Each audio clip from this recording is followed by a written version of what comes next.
So why don't we dive into the top 5? Okay. Just because there's a lot of conversation piece around it. I'll go first. Yeah. So let's set it up again because this will be a clip. So let's talk about everything that we kind of just did. So this is the top 5 that we've had. We're not throwing out crazy expensive things that either we haven't had or it's not super readily available. All of my suggestions, and I believe all of yours too, you can find it at local liquor stores. Like I put prices on all these and they're all directly from Addie's. So it's attainable whiskey. They are pricey, but comparatively to like the best scotches in the world, they're not super pricey. So go for it. What is your number 4? So you have number 4. All right. So let me give my number 5 then first. Yeah, because I don't have 5. I have 4. Again, he's the Scotch drinker in this, the Scotch mega fan. So my number 5 is actually this one right here. So Glenlivet 12. The reason that I like this so much is, one, this is probably the most readily available Scotch on the market. If you're looking for something outside of like Johnny Walker or something like that, right? Or Dewar's. I mean, Dewar's is also a blended Scotch, but when you're looking at Speyside and you're looking at different types of readily available Speyside Scotch is worth it. This is my it's my number 5. It's very approachable. It's very fruity and florally, which we'll get into in the whiskey rating section after this probably. But for me, I mean, it covers all your bases. It's very approachable. It's good for experienced Scotch drinkers. It's good for people just switching over. But it doesn't punch you in the face with peat, which most Speysides don't. But this is number 5. So for me, actively seek out all Speyside. Correct. Okay. Speyside, Highlands, Lowlands, anything outside of the islands. So you don't want to go to Isla. You don't want to go to like those other ones that use a lot of peat. Okay, gotcha. There's a different type of peat too. When you're looking at Speyside Scotch, in Scotch in general, the peat in Isla is very like grainy. It's grainy, but it's very like earthy and like when you're drinking a Speyside or an Isla Scotch because it's very like deep and musty and like smoky, but yet a little earthy. Like it's crazy how like rich that note is. Like a giant whale swam by it and then pissed on it, all of it, and then kept swimming. I mean, that'd be a good thing, yeah. But like the other parts of Scotch don't not use peat, but their peat is more woody, like foresty, mossy a little bit. So it's a different type of peat, which that is what you would like more. Okay. So what is your number 4? Number 4 is Glenfiddich. Fiddick 14-year. Nice. And I enjoyed it. That was the one that we had in one of my basement episodes. Mm-hmm. Okay. So that was, if I'm basically going to quote myself because I can do that now, which is odd. Mm-hmm. In the episode, I said if this was over ice, I would feel like it diluted the Scotch to a point that I didn't like it at all because it was just then like water and there was no way to kind of differentiate it. It was very, very light from what I remember. So that's my number 4. Cool. My number 4 is actually Glenfiddich 15 Stellara cask. So this one, Glenlivet comes in at $68.99 at Addie's. Glenfiddich 15 comes in at $82.99 at Addie's. So it's a little bit more expensive. But the interesting thing about Glenfiddich 15 is they have a process where their barrels, they fill up their barrels with 15-year-old Scotch. And then they drain the whiskey from the barrels into the bottle like normal, but they don't completely empty the barrel into the bottles. They leave some left over, and what they do with that leftover is they combine it with new 15-year stuff. So it's this constant recycling of, not recycling, I guess, because you're not redistilling it, but the leftover whiskey is getting blended back in with the new stuff coming out. So it's the same whiskey. It's just you can get something that's very old coming out of there depending on if that last batch came out or not. It's kind of like in one of the distillation processes, like sour mash, I believe. Sour mash, yeah. It's taking the water and recircling it back. Yeah, but this is the actual whiskey is staying in the barrel, so you can potentially have the same whiskey in the barrel for like 30 years. That's technically. Nuts. Yeah. And it's just an interesting thing to do. I mean, it is a little bit on the pricier side, $83, but it's just really cool how they do that. And just for that aspect of it, I would put that in one of my top. Well, it is in my top 5. It's top 4. Sure. Nailed it. All right, what's your top 3, man? My number 3 is Macallan 12-year double cask, and I liked it because You can have it neat. If there's one ice cube in it, for me, it's incredible. It gives you a totally different flavor profile in regards to a scotch where it's more full, if that makes sense, compared to others. And there's just, it's a little bit more dynamic. And I liked that because you never quickly drink scotch. You always sip it. So when you have something like a double cask and you're sipping it, you kind of forget the initial taste because the ending note lingers for so long, and then duration passes, and then you're like, oh, all right, it's been multiple seconds. Like, I'll take another sip, and then that's kind of the experience that I got with it, which is why I did like it. So it's my number 3. Where was the first time you had that? At my bachelor weekend. Okay.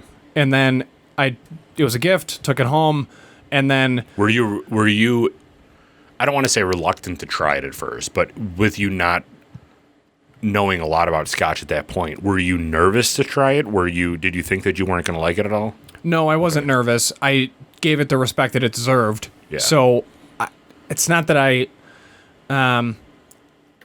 slightly hesitated where I looked at it and I'm like, okay, this is going to be pretty intense. And then I drank it, and then I looked at you and I'm like, this isn't bad. A couple of the other guys who aren't into scotch at all, but they were already 98% of the bag anyways.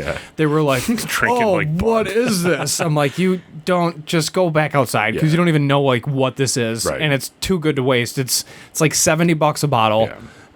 So $74.99 at Addie's. Yeah. So, I mean, you don't really want to just get blitzed and then all of a sudden take a sip of that and think everything's okay. Right. Because you're trying to be one of the guys. That's not the kind of drink that it is. Exactly. I knew the price of that because that is also my number 3. So that's BHH recommendation right there. Boom. So we are at $74.99 for this at Addie's. I also like this one. The first time that I actually had that was also your bachelor weekend, but I was like, yeah, hell yeah, bring it. So I just love that stuff. It's very dark, like a dark fruit, very refreshing. It was like, you could taste how crisp it was, but it was interesting that it was that crisp because it was more heavier than like Glenlivet. It's not like Glenlivet and Glenfiddich are 80 proof, but they also, like you said, if you put ice in it, it'll dilute it to the point where it might not be as like delicious, right? So when you're looking at Macallan and the sherry cask that we also had, those hold up better to water. And I think it's because they're so rich and deep with the dark fruit notes, and they're very like they're very rich in their flavor, which I think holds up. Yeah. All right, number 2. It is the Macallan 12-year sherry cask.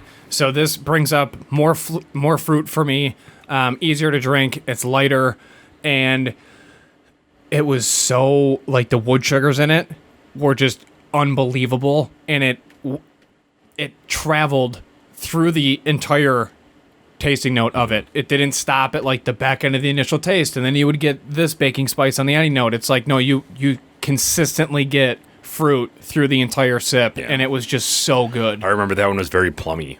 Yeah. Very plummy. So good. So that's my number 2. Same thing. It's mid-70s in price. Nice. So my second one is actually one that I just bought recently. It's Arbelur. It's a 12-year. I have it in my basement right now, and it'll be on a future episode. But for me, it is a sweeter version of my number 1, which I won't get into. But it's such a dynamic taste. It's very sweet. It's very like crisp. It's very hard to explain. It's the typical Speyside, which I think, I mean, everything in this list is from Speyside, but this is really what highlights the best parts of what Speyside are. It is very light. It's florally. It has some of those like oak finishes though, and has a little bit more of a fruitier note than what we're getting from a Glenlivet. But for me, it's just very well rounded. It's a perfect Speyside whiskey outside of the one that I'm going to mention for number 1, but kind of 2. But Arbelur 12. I found out when making this list, 12 is my favorite year for Scotch. At least Speyside. All of my stuff are 12. Interesting. Yeah, so like... Mine is not. Yeah. Macallan, Arbelur, the next one, Glenlivet. They're all 12. Okay. Yeah. Interesting find. My number 1, the first time I had it was with my brother-in-law, so shout out to my brother-in-law. He brings me into the finer things in life regarding basically everything. So he had this at his house. We tried it, and I'm like, that's the first Scotch that I've ever liked ever. And he's like, it's good. And I was like, okay, did some research on it, basically fell in love with the process, and I was like, okay, nailed it. I got it as a gift. I've purchased one bottle for myself in my entire life. Outside of that, it's just been a gift. And it is Glenlivet 15-year French Oak Reserve. It tastes like apple. It's so good. Ballpark pricing, depending on where you are, it's very easy. $100. Just budget $100, and then you can pick it up.